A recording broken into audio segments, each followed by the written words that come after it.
Welcome to Chatting with the Experts with Paula Okonomi, the host, where I speak with women from Africa, from the Caribbean, and in the diaspora.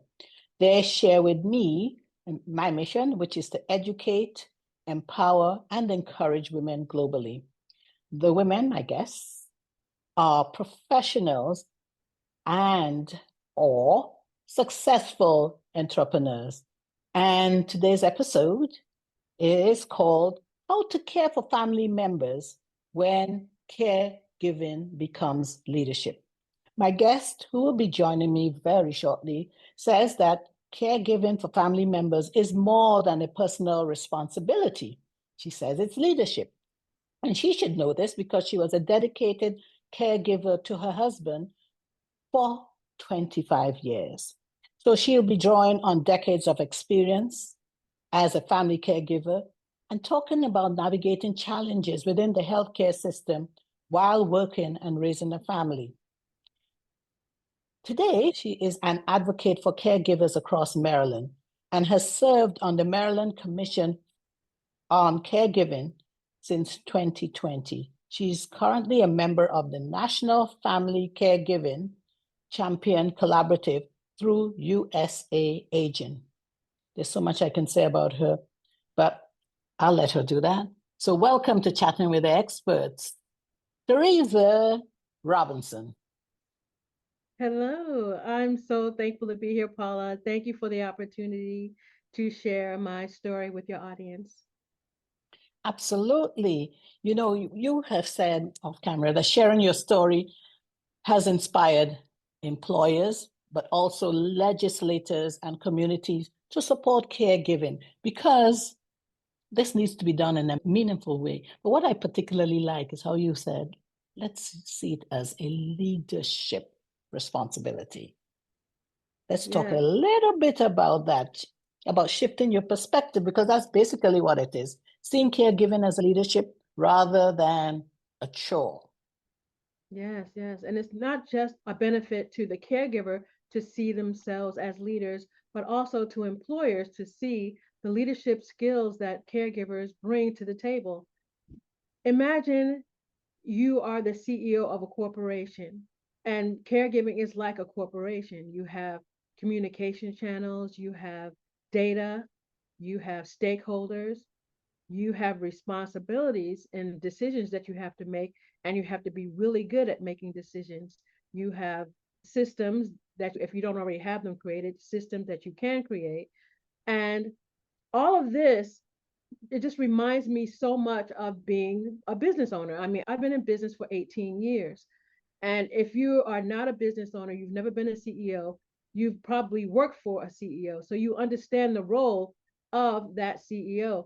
And that person's responsibility is to care for the entire organization, to keep their eye on the market, trends inside the industry, to bring that information back and help make decisions that are in the best interest of the entire company. Well, as a caregiver, especially, the term I use is caregiver CEO, as a caregiver who is leaning into their leadership ability, you do the exact same thing. It allows you to take a bird's eye view of your caregiving life. You see the doctors, you know their role in it. You see your loved one there. You know all the data that's in front of you, but who is the person that's driving the ship? Who gets to make the most important decisions, especially if you have a loved one who can't participate in making those decisions? Well, that person is you. And I want caregivers to feel empowered, not to leave the responsibility solely up to doctors.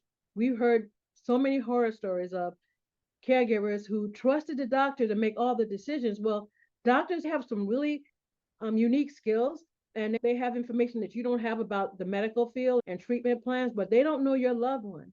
They don't know, how they slept last night, what they ate last week, who they were around, their behavior at home. You have that information. They don't know maybe their wishes or desires. You know that and the values that you have. And so seeing yourself as the CEO or the one in that leadership role allows you to advocate from a different place where you don't feel like you're always, uncertain and there's things are happening to you. I remember that was one of the things that really irritated or I hated the most about being a caregiver was the uncertainty. And when I decided that I was going to start driving the ship, that doctors needed to, they, in a sense, worked for me. And if I had a question or a concern, it deserved to be heard and I deserved to get an answer, things started to change. And I remember time after time when I would show up and say, no, I need to know what's going on. They treated me differently. I felt like I got more respect. I felt heard because I demanded to be heard. Decisions had to be made, and how was I going to make them unless I understood? I would go into doctor's appointment visits with my husband, and I'm not leaving this room until I know the answer. I mean, I need to know what's going on. And if I was in the emergency room and I wasn't, emergency rooms can be a horrible place for advocates because there's so much going on. There's so many people in a lot of pain, a lot of chaos is going on there. It's usually late at night. It doesn't happen during the day when you have all the time in the world to go to the emergency room. No, it's going to happen in the middle of the night when you have to spend 10, 12 hours and you're exhausted and you're in the emergency room. Well, if you go in with a plan, it can go a lot easier. I had made up my mind I wasn't going to spend so much time in the emergency room before I started making phone calls. And I would call his doctor, the doctor on call. I would call hospital administration. Somebody was going to help me move through this process because my husband, he needed care and I'm there to fight for him. And I know there were other people in the hospital also needing care. My responsibility was him. And I was very clear about that. And this is not in a aggressive manner, being rude or disrespectful. It was being honest and assertive and operating as the person in charge. I have a I prefer question though. that position over any other. I love what you're talking about because you said, like, if you are the CEO, you take responsibilities. So I'm wondering if you can share with us some strategies of communication, of boundaries that we could put in place when we look at ourselves as the CEO caregiver. Mm-hmm. Are there Well, any? one Yeah, of go the ahead. strategies I had was I built really good relationships with his doctors. I Great. shared with them what my concerns were about emergency rooms, about doctor's visits, and so many doctors. When a person is dealing with a chronic health issue, you're going to get a lot of doctors. They may not all be part of the same hospital system. Right. You're going to start to see breakdown in communication between one hospital system and another. Well, that's where I step in because it's my job to make sure that the right hand always knows what the left hand is doing. And there have been times, I promise you, where I told my doctor, you're going to have to be the one that's in charge here. I know that behind the scenes, they have their own system as to who they decide is going to be in charge, but I'm only going to take direction from one person. I can't hear from everyone. So when I would hear from this person, I would ask them, did you talk to, I'm going to use doctors' names. Did you talk to Dr. Conger? No, we haven't talked to Dr. Conger yet. Well, then you need to talk to Dr. Conger. You can tell me, but no decision is going to be made until I speak to Dr. Conger and he knows what's going on. I made him responsible to get the information because he's a doctor and he understands doctors speak. And I needed one person I could trust, not 10,000 people to talk to and information get confused. So that was one thing I did. I also systems behind the scenes, computer systems where they shared information. I would check it regularly to make sure it was updated with the latest information. And if it wasn't, I would add that information based on my conversations with doctors. Again, just trying to make sure the communication stayed where it needs to be, where everyone knew what was going on. Sometimes I would just call the doctor to make sure he was caught up to speed. I know it sounds like a lot, but it was what was necessary. And when you talk about boundaries, okay, I think about my family. We all have families. We have people in our lives who may not help as much as we would like them to help, but they demand from you. We know it's going to happen. My husband was very beloved. Everyone loved him. And everyone felt they were the only person that deserved an update, when in fact, there was probably a list of maybe 50 people who wanted an update on my husband's condition. So I had to come up with a system. That system involved using software where people could sign up to get notifications. If he went into the Wow. hospital, I would use, it's called, I think it's called Care. I can't remember the name of it, but if I remember it, I'll tell you later. But a Caring Bridge. Yeah, Caring Bridge. I think that's what it was. Bridge. Okay. They would sign up for that. And if he ended up in the hospital, I would put a notice in Caring Bridge and they would all get an email saying, Emmanuel's in the hospital. and here's the latest update. And if they kept their eye on their emails, I would keep the Caring Bridge updated with the latest, and anybody who signed up will be notified. That's Well, neat. if you didn't use Caring Bridge, guess what? You can use any email management system. But once it was clear as how I was going to communicate, it made it easier for me because I would spend hours on the phone calling one after another, saying the same story over and over again. Mm-hmm. That was exhausting. Mm-hmm. Then I would create text threads that would include people, and then we get all these responses back, and your phone is going off. And that also became an annoyance. Yes. But I had a short list of those who I would communicate by text. And here's something I did that was really kind of radical.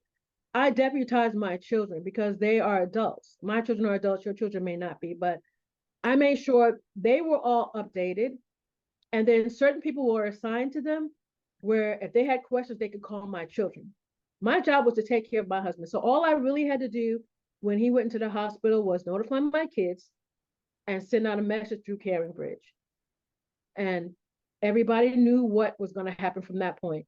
They would either get an email update or they could call my kids if they want to know what was going on.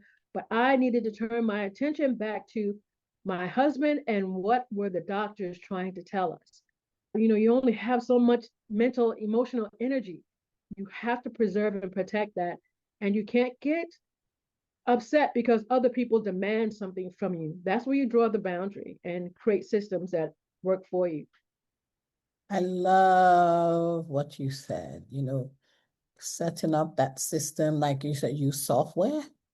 Oh, I mean, because most people, I think, revert to what they're used to, which is like text messaging and some WhatsApp if you have like family abroad or so on.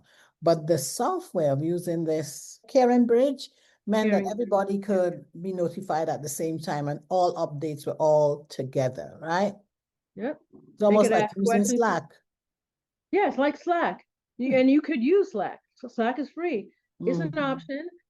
I think the answer is you need to find a system that works for you. And everybody's not going to be appreciative of that. I understand. They may love your loved one. They want more notification. You give what you can. And you make sure as long as they have the information they need, then you can't spend all your time on the phone as one. I mean, I wasn't going to do that. I remember in the beginning, before technology was so advanced, I would be in phone booths. I used to carry coins with me because, again, it was 25 years ago.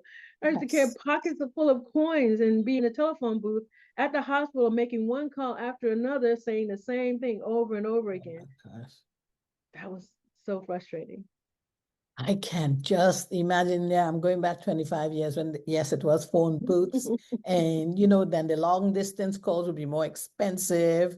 Mhm. And so you have to be slotting in those quarters even more rapidly. Wow. Yeah, But you everybody wanted mentioned their own update. everyone wants their own update. Yes, I could just imagine. But you mentioned something about using family members. Like you said, you had at that time 3 sons who were grown up, who were adults. So tell us a way, how did you utilize them? Because I'm sure everybody doesn't have the same way of caregiving. Like one son might have been squeamish and, oh no, I don't want to talk anything about blood. Another one might have been like, you know what? I'm the one who's going to be the driver. Did you do things like that? Right. So you're going to have family members, whether it's siblings or children or whoever, you're going to have family members who can jump right in with you and get to work. And there are going to be others who, for whatever reason, are not going to show up. And they may say they're going to show up and then they don't Mhm. because maybe they don't have the courage to say that they don't have the stomach for it or it's too hard for them. My advice is not to spend a lot of time worrying about what they say they can or can't do, but look at their behavior. If they're not showing up, that means they just can't do it. That doesn't mean they don't love that person too. They may love that person, but for whatever reason, they're not showing up in the way that you feel you need them to. Mhm. Fine. Figure out what they can do and ask them to do that. And if you're not sure, then ask them in what ways do they feel they want to contribute.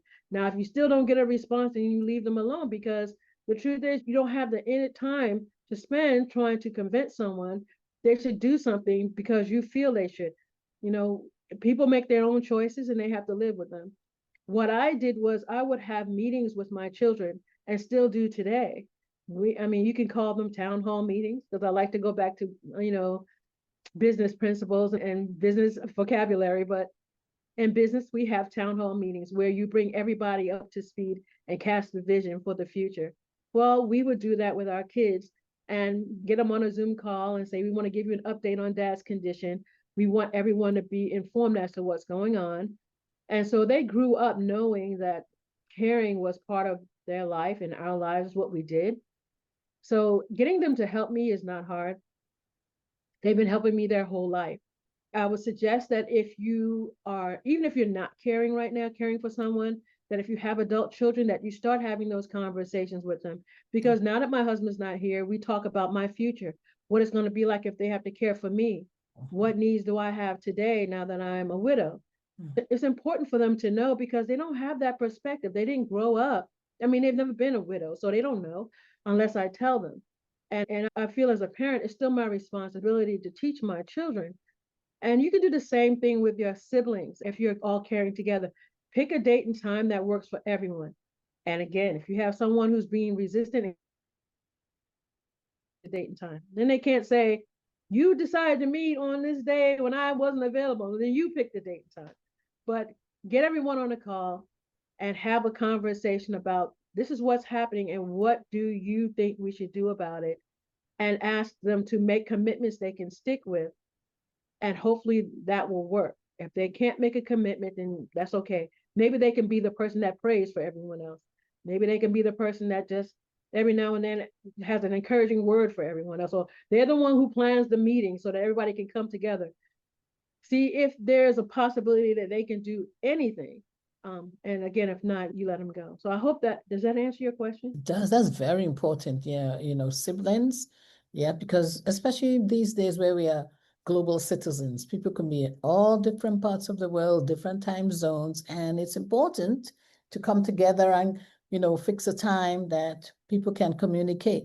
But as you pointed out, not everybody feels comfortable doing certain things. So having that conversation prior to the time of caregiving, I think is very important. But in the case where you're already deep in it, shifting your perspective and knowing that, all right, yes, Can I share something brother else? A or brother C or sister B doesn't seem to show up, ask why. I like that. I really do.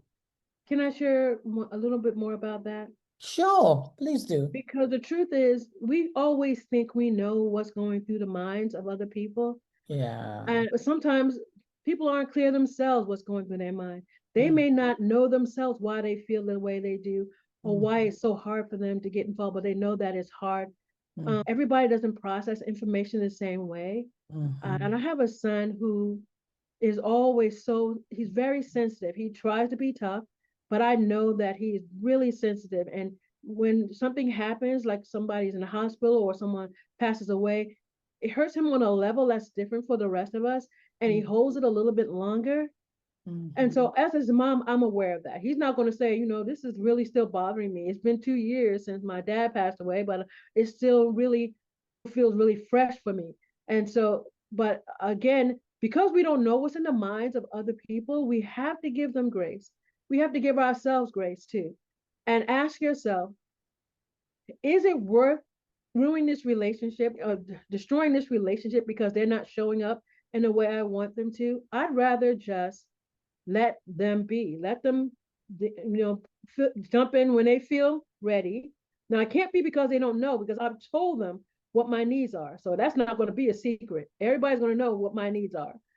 If they jump in and they help, fine. If they don't, I let them go. I leave them alone. I don't make it mean something that I'm not really sure it means. Like, I don't make it mean that they don't care about me. They don't care about my loved one.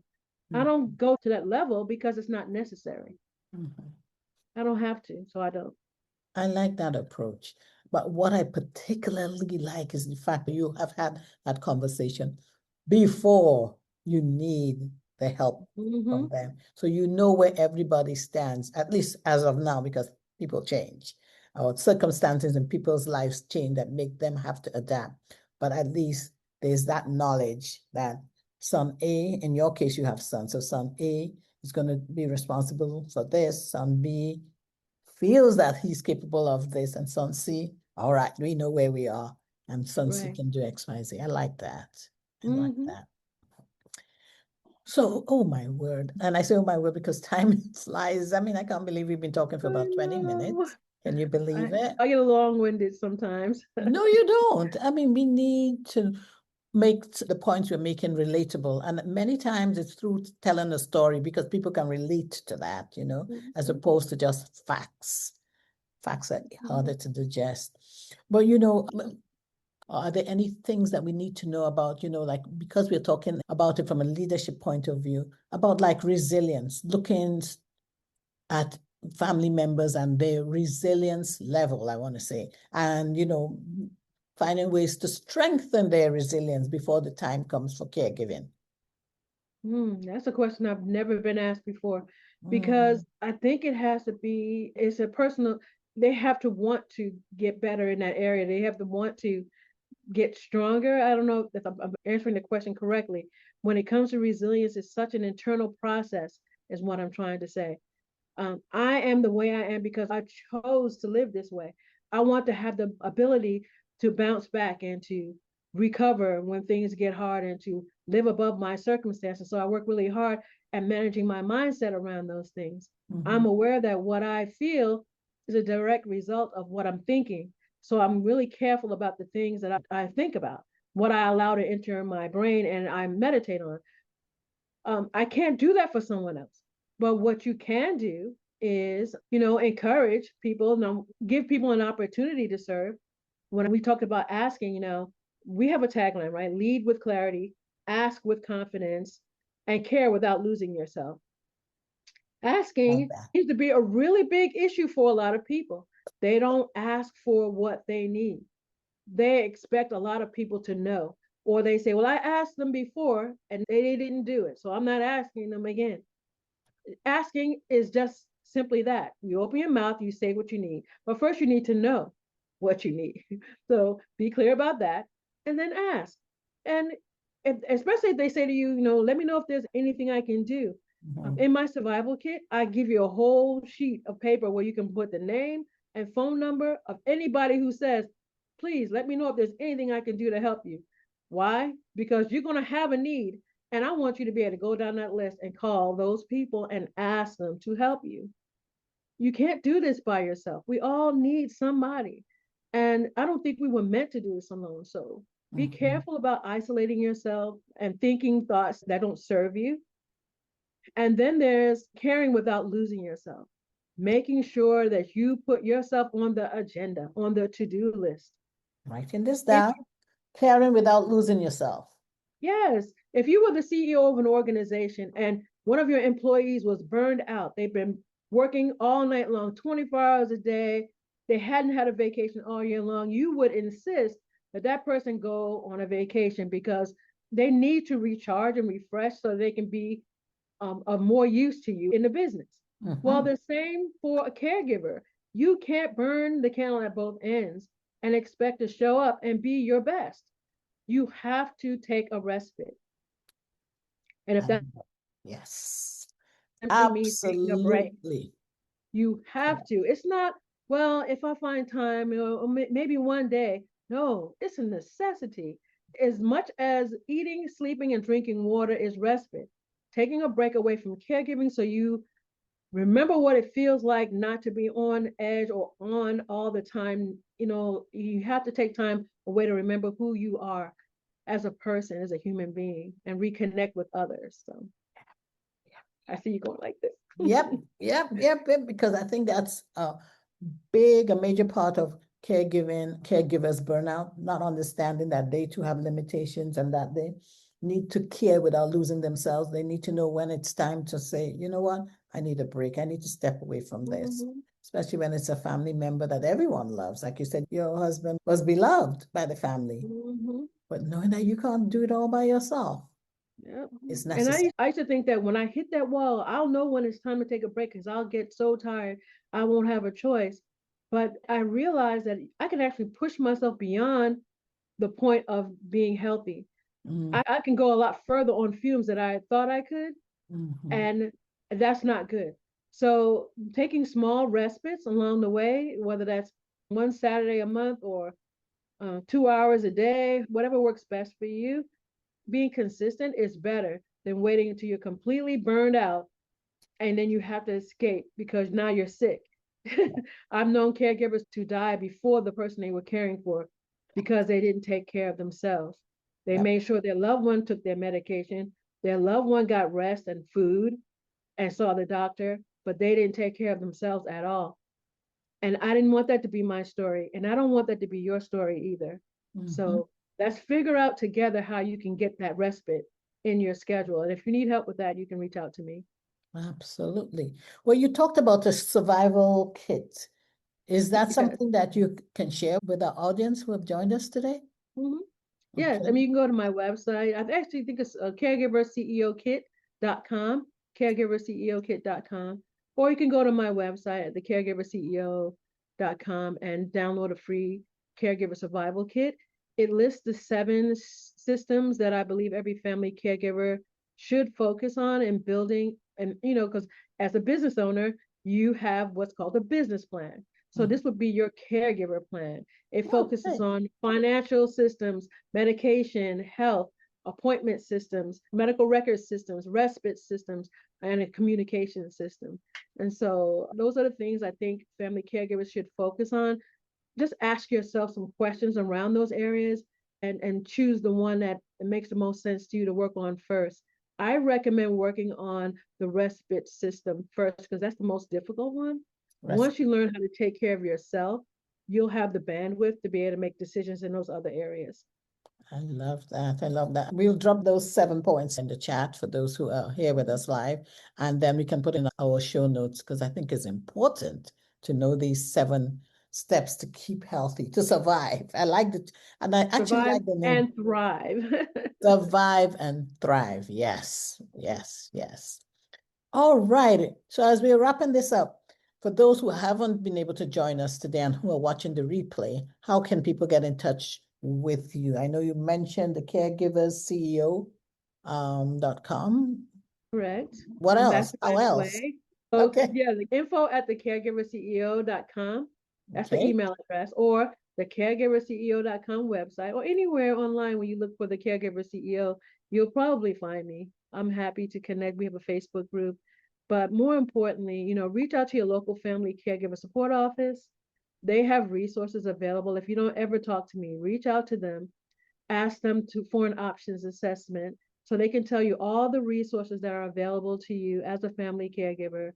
If you follow me online, I have other items that I can give you, especially for those in the state of Maryland. I have a ton of resources available for Maryland caregivers, and I'm happy to answer any questions family caregivers have. I'm not alone. I have others who I've partnered with who also serve caregivers, and you'll find all the support you will need. Okay, awesome. Now, this is a global show. So, for those of you in Maryland, woo, you are able to connect with a phenomenal woman who can share resources with you. But then, for those of you who are global, I know that there are other resources which we will put in our show notes as well. And I want to thank you, Theresa, for joining me on Chatting with the Expert TV show and podcast. But for those of you who have listened to this and have enjoyed it, I'll ask you if you would like to be a guest on this show. Please reach out to me either on my website, which is chattingwiththeexperts.com. I'm also on LinkedIn as Paula Okone. I am on IG, Instagram. My handle there is at chat_experts_podcast. I'm also on Facebook as well. And I say that because I wasn't on Facebook for many years, but I am. And last but not least, please like and subscribe to us on our YouTube channel, which is Chatting with the Experts. Theresa, thank you again for being a guest. And now we will open up the floor to those who joined us and are in the audience who I know have more questions for you about this topic that is a much needed topic. Family caregiving is something that is not if, it's when. It's like technology. It's never if, it's when. Even if it's not for a family member, it could be for us. Thank you.